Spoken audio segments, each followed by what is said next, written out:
Welcome back to the Ponca City Monthly Podcast. I'm your host, Andy, and this week, it's an exciting week here in Ponca City because it's back to school week. They started back on Wednesday, or I guess that'd be yesterday, and it's also Party at the Palace week, which is a big deal.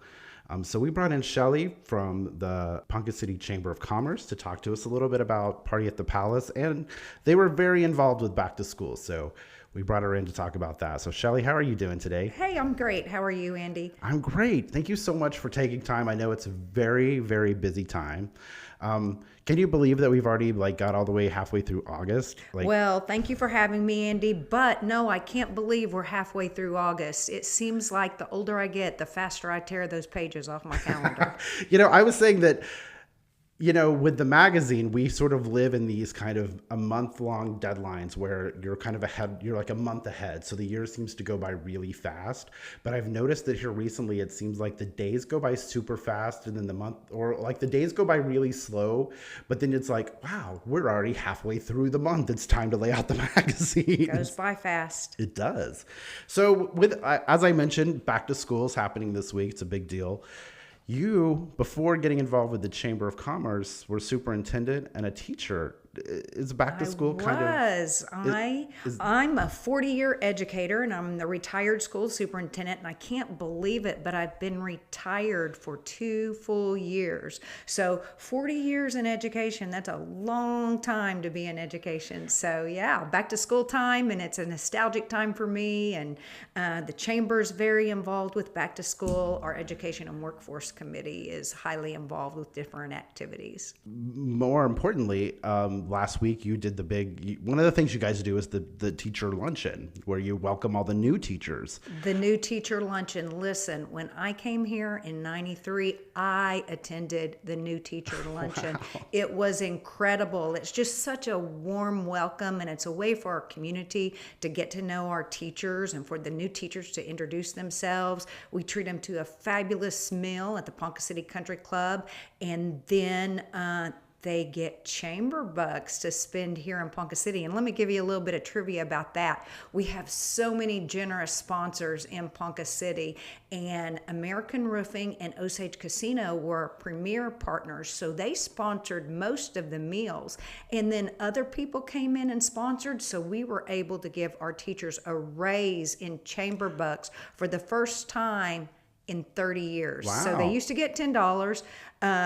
They got $25 in chamber bucks, and nice. That money stays right here at home, and they were all thrilled. So exciting times. With the Teacher Luncheon, is that, like you said, you were in 93, you came and you were there for that luncheon. How does it feel for you now to be the one presenting that lunch? Oh, well, I did it for a long time. I spoke at it for a long time as superintendent, and then I didn't miss a beat. I didn't miss 1 year. I was retired exactly 1 day from being the superintendent and then joining the chamber. So I was right back at it. So I really haven't missed the new Teacher Luncheon in a really long time, but I'm talking more about what great things Ponca City has to offer rather than the start of school, and just being welcoming to our new teachers. So last week was an exciting week also this weekend because you were out in the heat in a bus. Tell me a little bit about Stuff the Bus. We were at Walmart. So this is another project of our Education and Workforce Committee. We do something called Stuff the Bus. And again, as long as I can remember being in Ponca City, there has been Stuff the Bus. And that's basically a time where we collect school supplies for all students in Ponca City Public Schools. We want them to have the tools they need to be successful. And sometimes if they don't have those supplies when they come to school, it's hard on kids. And we don't want them to have to worry about those school supplies. And with inflationary costs, everything is so high. So if you're a family with multiple children, it's hard to purchase all those school supplies. So this is an outstanding program, and I'm going to be real honest with you. With inflationary costs, I kind of thought we might not see as much success this year. Oh my goodness, it was incredible. I believe it was the best year we have ever had. Oh, wow. So to start out with, we started the day on Saturday. It's from 9 to 1. The City of Ponca City Wastewater Management, that is their major project. And they brought in probably $1,000 or more worth of school supplies to put on that bus. And then our generous shoppers, we collected like $1,000 for over 1,000. It was $1,022 from 9 to 1. And then I would go in and shop for school supplies and come back and stuff the bus. And then that doesn't even count the school supplies that were just brought out and directly put on the bus. And then to top it all off, the crown jewel, on Friday before Stuff the Bus, Greenwood Aerospace had an employee challenge of bringing school supplies. They brought those school supplies in on Friday before Stuff the Bus, 862 items. Wow. So it was just incredible. And listen, I still have some money that we're going to be spending for school supplies. And then I got another email from someone else who wants to donate cash for school supplies. So if I were just guessing, I would think we collected between 4,000 and 5,000 in school supplies. Best year ever. And if you don't know, Ponca City Public Schools actually sends a bus driver and a bus. We park it there at Walmart, and then down at 111 West Grand at their old administration building, there's a Stuff the Bus room. And Ponca City Public School employees go down there and sort it like a store. So counselors come out, principals come out. If they have kids that need something, our community has supplied it. So it's just incredible. I was going to ask you, how do you get the school supplies to the schools, or how does that work? Or how do kids get it? So they were all loaded on the bus. And then after we ended Stuff the Bus at 1 o'clock on Saturday, the school bus driver actually drove the bus to the chamber office. We loaded up all the Greenwood Aerospace supplies, and then they parked the bus at the bus barn. They took in the crayons and the glue sticks so those wouldn't melt. And then there's a docking station down at 111 West Grand, and the maintenance staff just unloads it, puts it in the Stuff the Bus closet, and then employees come down and sort it out like a store. Did you find that this year, like you were talking about, prices are a little higher? Was there something specific that you just saw repeatedly donated, like a lot of? What's the main thing that gets donated, do you think? Well, listen, so as superintendent, I knew what we needed. And a lot of times we didn't provide a list of what was needed most. So we would get like a bunch of compasses, which we don't use that much, Sure. or those pink pearl erasers that kind of go across the classroom when you don't want them to. So I had our curriculum people, our secondary and our elementary curriculum people, make a list of the top needed items. And they sent that list, and we had the checklist in our e-blast and on Facebook. We had it posted at Walmart. So main things were Ticonderoga pencils. Teachers like those good pencils. Markers, crayons, pencil pouches, pencil boxes. Duotang folders, 3-prong folders. Those are big items. One subject notebooks, loose leaf paper, baggies, gallon and quart size baggies, so people can keep their supplies in their desk, and then disinfectant wipes and Kleenex and just things that are really consumed in the classroom. Yeah. So. And like you were saying, like you kind of have a slight insight. I did. So they were like, "Man, you guys did great stuff." And I said, "Well, you guys told me good lists." So, so as we were talking about that, you kept bringing it up, but I want to go back and talk a little bit more about Partners in Education, because that's a program that the Chamber does for your educators here in town. Tell me just about that. Let me tell you about Partners in Education, and we call it the PI Partner Program. And this was started by the Education and Workforce Committee more than 30 years ago by an educator, longtime educator, Perry Peterson. So he got this rolling out, and it's where businesses partner with the schools, and they support them in different ways, either through volunteering, providing resources, attending events, and every September we have a kickoff.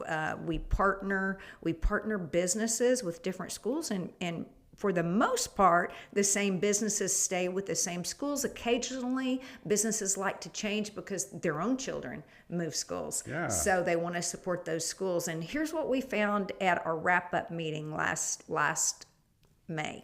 Our educators don't really like to ask for money. It's hard for them to do it. And our businesses say, if we know more, we'll do more. So we're starting a new strategy this year.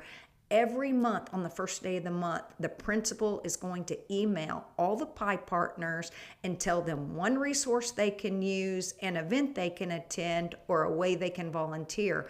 And then the PI partners can just reply all. And that way, communication's key to everything. So I think that will really enhance the program. And listen, we have PI partners that buy every student's school supplies. They come out. We have other PI partners that come out and grill hamburgers and hot dogs on Meet Your Teacher Night. It's incredible what our PI partners do, and it really makes our businesses feel good, because I don't know if you know this, but as an educator, you go anywhere and there's going to be kids coming up and hugging you, whether you know them or not. And our PI partners always say it's rewarding when they see kids in Walmart. They'll come and give them a hug. And so great community spirit working together. And I'll just have to say our community comes out for our educators and our students in our schools. It's incredible. We're blessed. How do you think that the PI group helps prepare the students for their success after they get out of high school? Well, they serve as mentors, for one thing. I will tell you, this is researched and it's true. Every kid just needs one caring adult who believes in them. And sadly but true, in some cases, that one caring adult is at school or through a PI partner. And it's just so good to have people that care about you and mentor you and come in and talk to about possible careers. So it's just an all-around great program. That's fantastic. And how do people, if a business, so they need to be a chamber member, so that would be the first step, is to become a chamber member, and then they get on the education workforce committee. You don't have to be on that committee. What I do is I'll send a group email to all of our PI partners from the previous year and ask if they want to move schools. And then we'll put something in our e-blast and on our Facebook page. If you want to be a PI partner, reach out to me. And we've had some new PI partners every single year. It's just great community service and a great way to get your business visible and support the schools. Okay, I have to ask this because it's been on my mind since you mentioned it. Did you say 40 years as an educator? 40 years as an educator. And then you decided to jump over? Yeah, how did I do that? I'm only 40 years old. No, I started teaching when I was 20 years old. And I retired when I was 60, and I've been out 2 years. And listen, I absolutely love being an educator, love that job. As the superintendent, it's 24/7, 365, and I was getting about 2 hours of sleep tonight. I saw Adam at night. I saw Adam at the beginning of the school year, and he looked haggard. It's just a busy time, and as you age, you can't keeping those hours, Right, when I hit 60. Aren't you more busy now? Like, it seems like every day you're at like 3 or 4 ribbon cuttings, and then you've got meetings and business. No comparison. This is a full-time job. It feels like a part-time job. The chamber feels like a part-time job. The school job was literally 7 days a week, 365 days a year. You would have events at night. You would have phone calls. I would come home. I'd be on the phone. My husband would go to bed. I'd be on the phone. And finally he said, look, you have done this for 40 years. We need to have a life. So yeah, no comparison. I love to work anyway, and I love being around people. I didn't retire for the chamber job. It just evolved. Yeah. I wanted to work. Heck, I was gonna work at the Rusty Barrel if Rick Hancock would have had me. I just wanted to do something to be around people, and it just kind of evolved. And I do have a target date of when I'm going to retire for good, and our chamber executive committee knows that date. But I love serving our community, but I couldn't keep up the 24/7, 365. Sure. But yeah, like I said, to me, I follow the chamber on Facebook, and it just seems like every day you've got like 100 events you're attending. We are busy, but that's during the day. So I don't, occasionally Occasionally I have nighttime events. I don't have nighttime phone calls or issues or buildings leaking, or although our HVAC did go out at the chamber since I've been there, but that was an easy fix. It's just, hey, look, Ponca City Public Schools has over 1 million square feet of property, 5,000 kids, 800 employees. It's just, it was a busy. bigger deal. It's a big deal. It's yeah. And I have to say this, a lot of times in the school business, you take heat, and it was, I could just roll with it. My husband didn't roll with it so much, but here's what I have to tell you. People are the most passionate about their kids, as they should be, their most prized possession, and you just can't take it personally. And sometimes, hey, we're all humans. Sometimes you make a bad call. If you make a bad call, change it and move on. If you can look at yourself in the mirror at night when you go to bed and feel like you did the best you could and you made the best decisions you could, then forget it and move on. But you can't take the negativity personally, because there is so much more positivity than negativity. So that's a fantastic outlook. I love that. Well, you have to have a philosophy to stay positive in a role like that. So. Yeah, I would imagine so, because you are at the front and center. But now you're in kind of this new role where you're helping to create new leaders. Because last week, while you were juggling all the back to school stuff, you also introduced the brand new leadership group, and they had their first Ponca City, class 39. We had our orientation the day after the new Teacher Luncheon, and we have 25 incredible individuals who are participants in the class. Our 3 chairs this year are Sean Grixba, Molly Kyler, and Erica Fetters, and they're all graduates of Leadership Ponca City. And this is class 39, but actually Leadership Ponca City began 40 years ago. Lost a year because of the pandemic, but it is, in fact, we are the number 3 program. So initially there was a leadership program in Oklahoma City and Tulsa, and then Ponca City, and then Leadership Oklahoma started the year after Leadership Ponca City did. So yeah, it's a storied, historic program. The chamber does so much good for the community. We do a lot of engagement and ways to keep our businesses visible and viable. But I do believe personally that the leadership program is one of our most important initiatives, because listen, it's not plans that run the community in the future, plans, ideas, dreams, it's people. And we've had people that have lived in Ponca City their entire life be a part of leadership, and they grow exponentially and learn so much. And we have some people who are really shy when they come in, but by the time they leave, hey, you just get over it and you roll with the flow, and they want to serve. So listen, it's our future leaders that are running this community. Look at Mayor Wagner, look at Adam Leeming, look at former Mayor Nicholson. I mean, you name it. You look around any boardroom or any CEO position, it's typically filled by a Leadership Ponca City graduate. I think whenever I moved into town, I thought it was for young people, but it's really for people of all ages. And you can take leadership, because I know Robin, our sales manager, she did that. Yes. Jerome Orange is in. He said, I've got to be the oldest person. I said, nope, you're not, Jerome. He's in this year. And it's from all ages. I think our youngest last year, we had Morgan Didlake. She was 24. And then we've had people all the way up to 65 years old in the program. So we have over 630 graduates. So those people will be it'll be great to see what they accomplish when they get out of the program. Yeah, incredible feats. And the last 2 years, of course, I've been involved with the program this is my 3rd year now. They've had incredible projects. You probably remember the historic Mr. Ponca City raised all kinds of money for our nonprofits.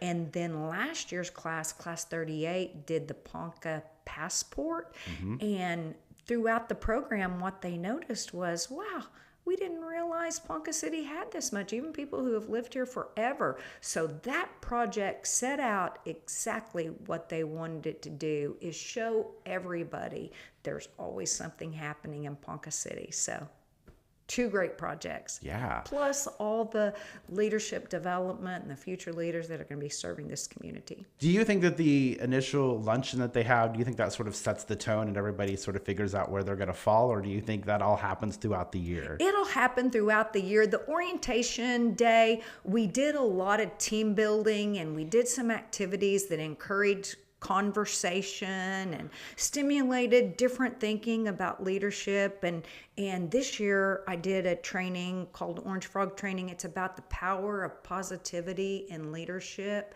And then we go on our retreat the last 2 days in August, and that's at Camp Horizon in Arc City.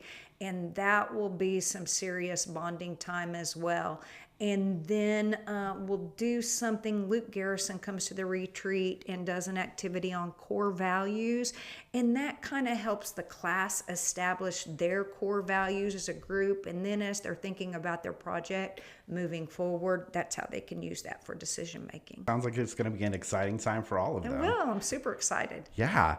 So again, you say it's like a part-time job, but I say that you have a very busy job. Listen, it's not a part-time job. Let me clarify that. I work full-time, and listen, I like to work, so I do a lot at night. I'm a baby boomer. I'm 62 years old, so I've been learning graphic design and Canva, and it's just really interesting to me. I like to continue to learn and grow because I am not a digital native, but it is a full-time job just comparatively to the superintendency. I mean, it was not uncommon to have 20-hour days, in the superintendency. Right. Yeah. But I don't, because this week is no slow down. You don't get any break. This is probably our busiest week, these last 2 weeks. Because you've got Party at the Palace coming up, and that's going to be a very exciting event. Oh my gosh, it's going to be incredible this year. But it always is incredible. It's always fun. It's always a fun theme. So this year is hidden gems, hidden spirits, and local gems.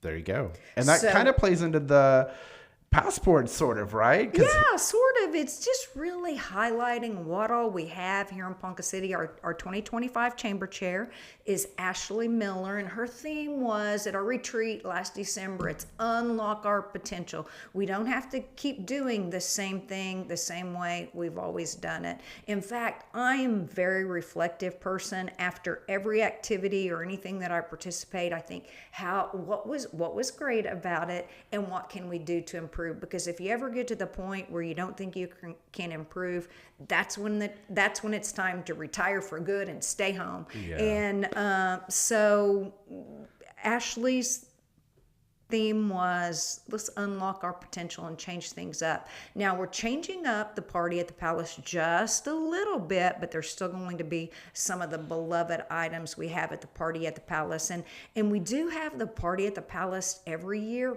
but every other year, which happens to fall on an odd year, is our biennial fundraiser. We try to break even on the off years, but it is our premier fundraiser that helps keep the chamber afloat for 2 years. So we do sponsorships, we have the big auction items, and a lot going on. So one of the things, you hadn't asked me, but I'll tell you, one of the things that we're changing is our food. So we want to feature some of our most tasteful bites in Ponca City. So Ashley thought, let's have a culinary bites experience. So we've got 7 vendors coming in with different types of food. We've got El Patio, we've got TS Fork, we've got Danny's, we've got Stagecoach.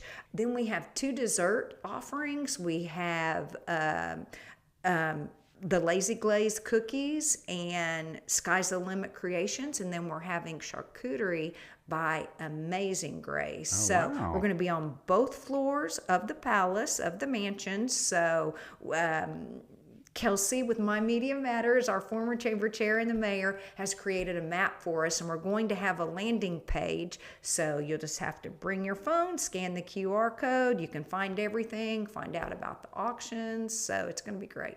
Does the theme of, because I know last year it was, or the last time you guys did it was like a diamond theme. Diamonds and ice. That was just a break-even year for us. Okay, so But you had like a special drink that We went with that. So did. what is this year? Do you have a special drink this year? We do not have a special drink, but we are having a hidden spirits bar in Okay. the boathouse. So that'll open at 8:30, and our schedule of events will be on our landing page. But we are featuring 2 other local gyms. We're going to have some party at the Palace memorabilia, and our sponsors all have a little voucher, or anybody can participate. But we're going to have a charm bar, Jessica, Southern Chic Teas and Boutiques, and then we're going to have a variety of cigars from Grand Cigar and Lounge there. Wow.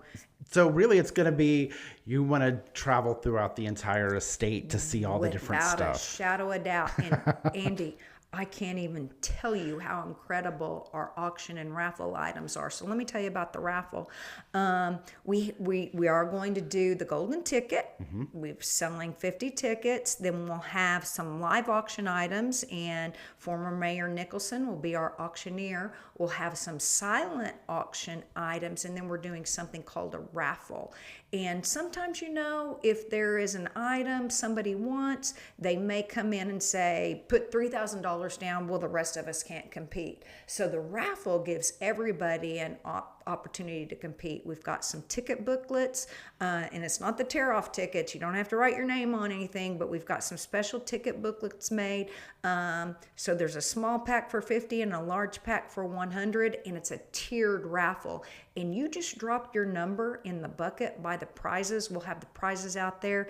And the best way I can explain this, if anybody out there listening is a POHI alum or a parent of a graduate of POHI, think Great Escape. There's all kinds of prizes, and the kids put tickets in buckets, and then you draw for the prizes. So everybody's like, oh, I get it now when you mention Great Escape. So That's great. Yeah, I was talking with Jeremy Sackett, and he was telling me about the tiered, because we were talking about we're going to have a Party at the Palace is what is on everybody's mind, right? Yeah, we're going to have red tier, blue tier, white tier. Jeremy has been very instrumental. He's on our chamber board, and he's had a big say in this. Jason Grace, too. And Ashley Miller, of course. And Jason Grace is going to be our MC. And he and Jeremy are kind of ramrodding the raffle. But the prizes are like incredible for all sections: live, silent, raffle. We're trying to feature them on our Facebook page here and there, but it's just like been unbelievable. Now, I may have misread this because I do that sometimes, but did you just cash in your private dinner? I did. So last year, by popular demand, we have the Party at the Palace auction every other year, and somebody said, oh, I wish we had auction items every year. So we did 10, and our theme was date night. So one of the date nights was a steak dinner prepared by Jason Grace at Big Fork Ranch.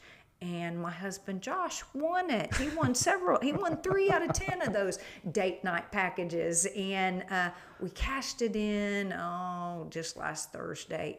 It was remarkable, just incredible. If you've never had a private chef cook for you and make dinner for you right in front of you, it's really a special thing. And I know that you have several of those this year. And you know what's really cool? Not so much the items, the experiences. So Evans are going to do the steak dinner again. Paul Muehlberg, Amy Guerin are doing a gourmet meal with pairings. Nancy Tyndall is doing a bread making course. And have you ever had her sourdough bread? Yes. Oh my goodness, it's the best anywhere. And then, of course, with her, it'll be lots of fun. The city is donating a private party to Wentz Pool. Certain limit, you can bring in food and drink, no alcohol whatsoever, but how incredible would that be to have a private party at the historic Wentz Pool? Yeah. So we've got lots of experiences. We've got diamonds. Oh my goodness, both Sprays and McGee's have donated incredible items. We have hunts, we have baskets, we have packages. I just look at our Facebook page and check it out. It's just going to be incredible. I can't wait. One of my favorite things that I saw was the coffee table that was done. Paul Broom. I thought that coffee table looked amazing. He made that resin table, and there are artifacts from our areas inlaid in that resin table. So the Marlin Foundation donated an 1800 parlor chair that's been refurbished. It is a Charles Eastlake piece. There's only like 12 in the world. Wow. Beautiful. And I heard the fabric for that was not cheap. $1,600 a yard. Wow. Yeah.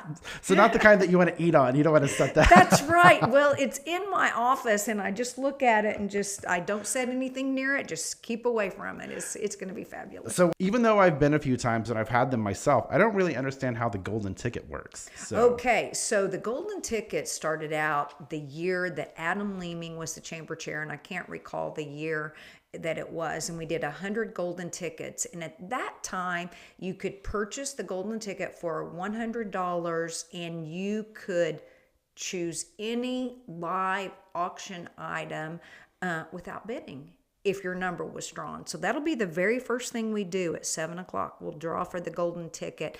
And it's been several years, and just like anything else, things kind of lose its gumption. We're only doing 50 golden tickets this year. Wow, your chances of winning are really good.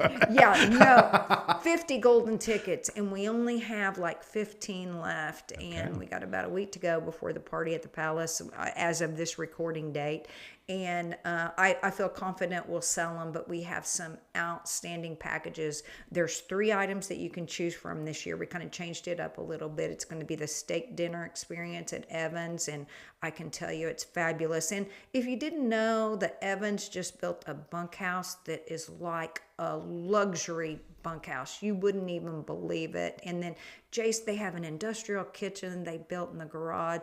Jason Grace is an incredible cook. He takes you on a tour. You can do clay pigeon shooting. It's just a remarkable experience. Then you can choose from the wheelbarrow of booze, a brand new wheelbarrow donated by Brant's Ace Hardware. And then our chamber board donated all kinds of top shelf alcoholic items, and that'll be all wrapped up in a big package. And then Stuart Powell with Cook Shack donated a residential pellet-fired pizza oven. Tickets will still be available probably at the time of this, because anybody can buy tickets, right? Right. Anybody in town can buy tickets. And then, of course, our sponsors had some tickets with their sponsorship package.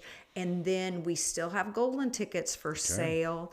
And then we have raffle pack tickets for sale as well. So something new that we're doing this year, we are joining the 21st century. We had online ticketing, and of course you can still buy them at the chamber office, and we are going to sell raffle tickets at the event. Okay. We think once people see it and really understand it, it's just going to click.